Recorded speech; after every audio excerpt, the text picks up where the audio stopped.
Hi hello, నేను మీ గుంటూరు ఖాన్. ఈ రోజు మనం విలస చేప పులుసు. విలస మంచిది దొరికింది కేజీ దాకా. సో దీనికి ఏం కావాలో చూద్దాం. బెండకాయలు వేస్తే బ్రహ్మాండంగా ఉంటది. దీంట్లో చింతపండు పులుసు, ఆనియన్ గ్రైండ్ చేసుకోవాలి. ఈ బాటిల్లో ఉన్నది ఆవకాయ పైన ఉన్న నూనె, మామిడికాయ పైన వస్తున్న నూనె తీసుకొని దీన్ని వాడుకుందాం. ఈ విలస చేప ముక్కలు మన సైజును బట్టి కట్ చేసుకోవాలి. అంతా శుభ్రం చేసుకున్న తర్వాత రెడీ చేసుకుందాం. ఈ మట్టి పాత్రలో ఉల్లిపాయ పేస్ట్ చేసి పెట్టుకున్న దాన్ని ఆయిల్ కాగిన తర్వాత ఫ్రై చేద్దాం.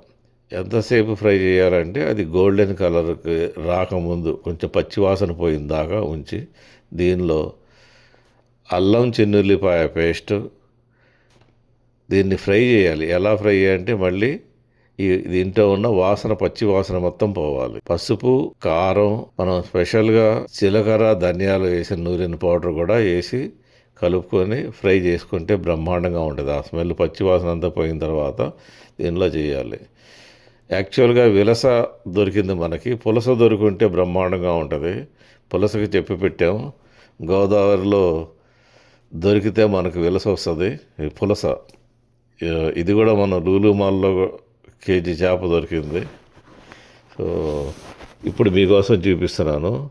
ఈ చింతపండు పులుసుని బాగా మరగబెట్టి దీనిపైన కింద మీద అయిన తర్వాత వీడియోలో చూపించినట్టు ఈ విలస ముక్కలు, కట్ చేసిన ముక్కలు, బెండకాయ, మనం ఒక పచ్చిమిర్చి పొడగాటి కటింగ్ చేయకుండా పచ్చిమిర్చి వేసి బాగా మరిగిన తర్వాత చూడండి ఎలా వస్తుందో. ఫ్లేవర్ కూడా బ్రహ్మాండంగా వస్తుంది. అసలు దీన్ని ఎలా ఉంచాలంటే సిమ్లో పెట్టాలి.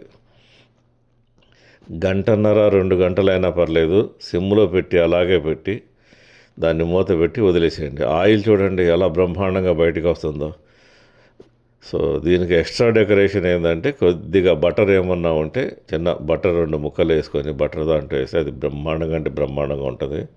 సో దీన్ని నెయ్యితోనే తినాలండి. మామూలుగా చేపల కూరలో నెయ్యి తినరు. నెయ్యి వేసుకొని ఈ కర్రీ గ్రేవీ వేసుకొని బెండకాయ తింటే అసలు ముక్క కంటే బెండకాయ బ్రహ్మాండంగా ఉంటుంది. ఇది తిన్నాం అనుకోండి, ఇంకా మనకు పులస దొరకనప్పుడు విలసే కాబట్టి విలసతో సంతోషపడదాం. అయినా దీని లెవెల్ వేరే లెవెల్ ఉంది. బెండకాయ కూడా అదిరింది. ఇది ఈరోజు వండుకొని నెక్స్ట్ డే తింటే అసలు వేరే అంతే. మీరు ట్రై చేయండి. ఛానల్ చూస్తున్నారు అందరూ. Like, share and subscribe please. Thank you.